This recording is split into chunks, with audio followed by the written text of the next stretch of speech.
La fuerza gravitatoria determina los movimientos de los planetas y de los satélites y mantiene junto al sistema solar y la galaxia.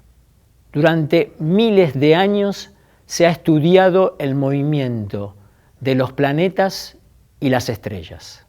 En el siglo II después de Cristo, el astrónomo griego Ptolomeo postuló la teoría que la Tierra, inmóvil, era el centro del universo. Mucho después, en el siglo XVI, Copérnico fue capaz de demostrar que la Tierra y otros planetas en realidad se movían en órbitas casi circulares alrededor del Sol. Algunos años más tarde, el astrónomo danés Tycho Brahe realizó gran número de mediciones sobre el movimiento de los planetas y de más de 700 estrellas visibles al ojo humano durante un periodo de 20 años, proporcionando medidas de notable precisión. Johannes Kepler, astrónomo alemán y discípulo de Brahe, retomó los innumerables datos recopilados por su mentor y a partir de esos datos fue capaz de formular 3 leyes empíricas que permitieron una descripción del movimiento de los planetas alrededor del Sol antes del tiempo de Newton. Es interesante observar que las leyes de movimiento de Kepler, cuya deducción le tomó más de 15 años, ahora se pueden calcular teóricamente con 1 o 2 páginas de cálculos usando las 3 leyes de la dinámica y la ley de gravitación universal, todas formuladas por Isaac Newton. Estas leyes explican todas las propiedades empíricas enunciadas antes por Kepler, pero también explican los movimientos de la Luna y de los satélites alrededor de la Tierra, de los cometas, de las estrellas y de las galaxias, y los movimientos de los cuerpos que se dejan caer o se arrojan en las proximidades de la superficie del planeta Tierra. ¿Qué dicen las 3 leyes de Kepler? La primera ley de Kepler, denominada ley de las órbitas, dice: los planetas se mueven en órbitas elípticas con el Sol en uno de los focos de la elipse. Una elipse tiene una forma oval que se asemeja a una circunferencia aplanada.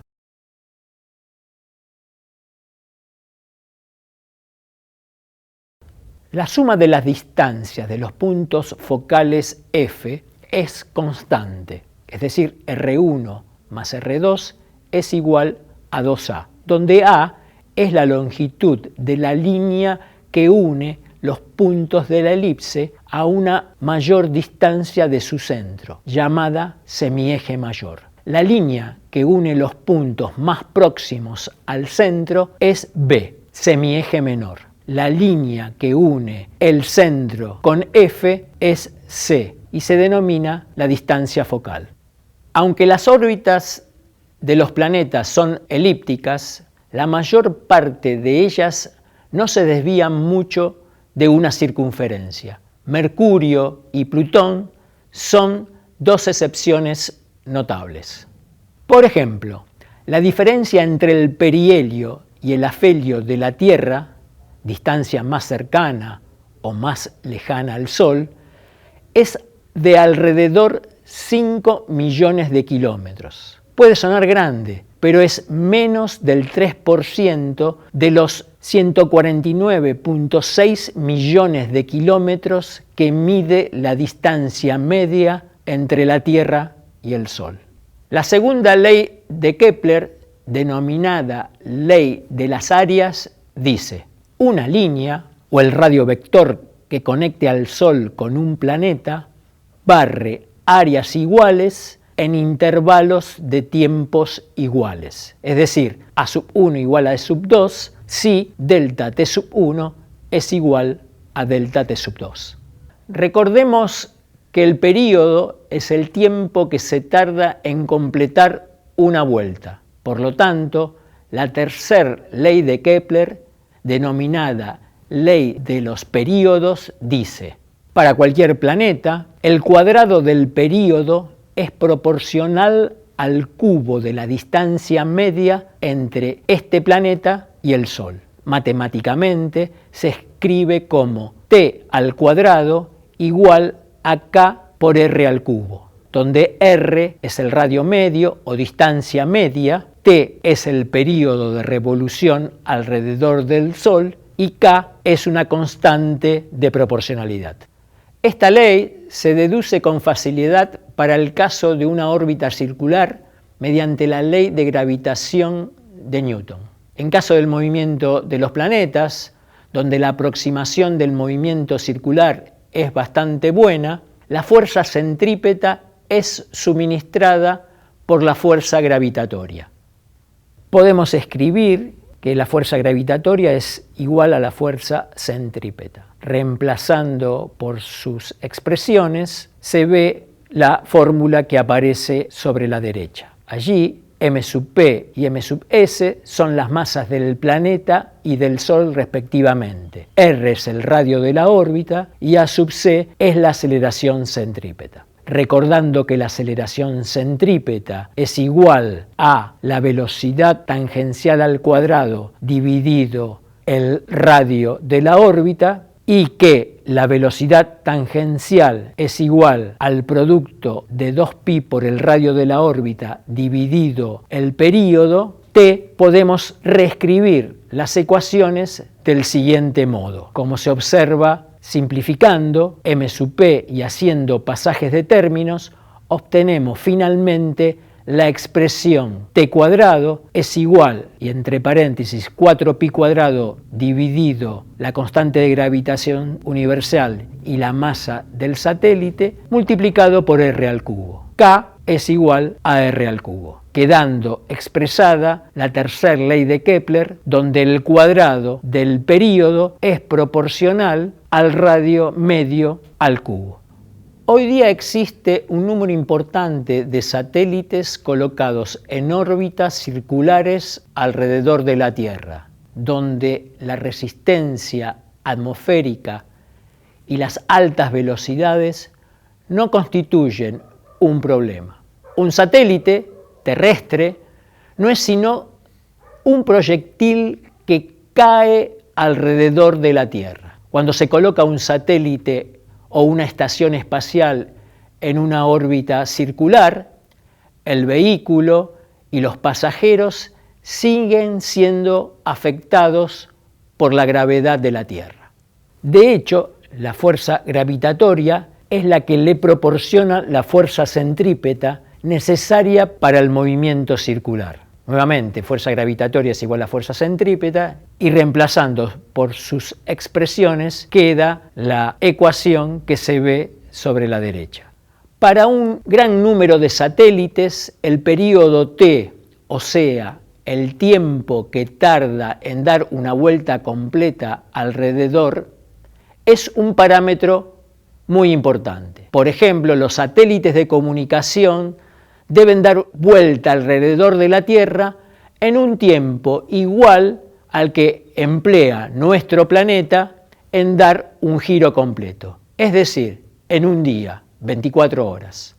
Se dice que tales órbitas son geocéntricas o geoestacionarias y que los satélites se llaman geocéntricos o geoestacionarios, porque los satélites permanecen fijos, es decir, estacionados, sobre las diferentes posiciones de la superficie de la Tierra, lo que permite que con facilidad haya comunicación directa entre dos puntos de la Tierra.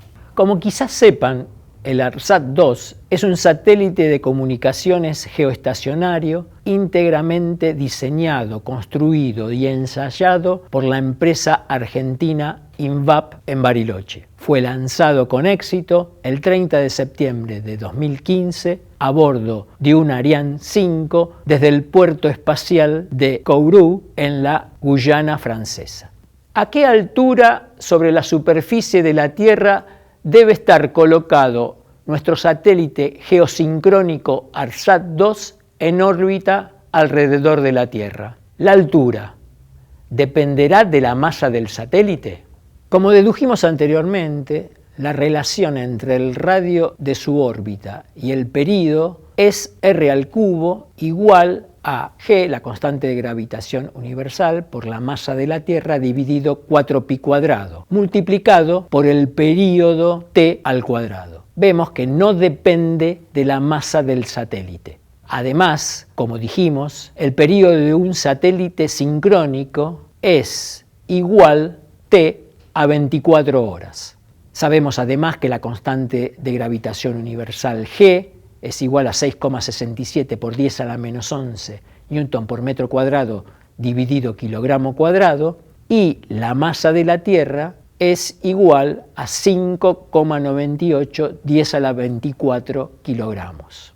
Con estos datos resulta que r, el radio, es aproximadamente 42.400 kilómetros. Como este valor es el radio de la órbita medida desde el centro del planeta Tierra, hay que restar el valor del radio medio terrestre, que es igual a 6.360 kilómetros. Por lo tanto, la altura sobre la superficie terrestre resulta igual a 36.000 kilómetros.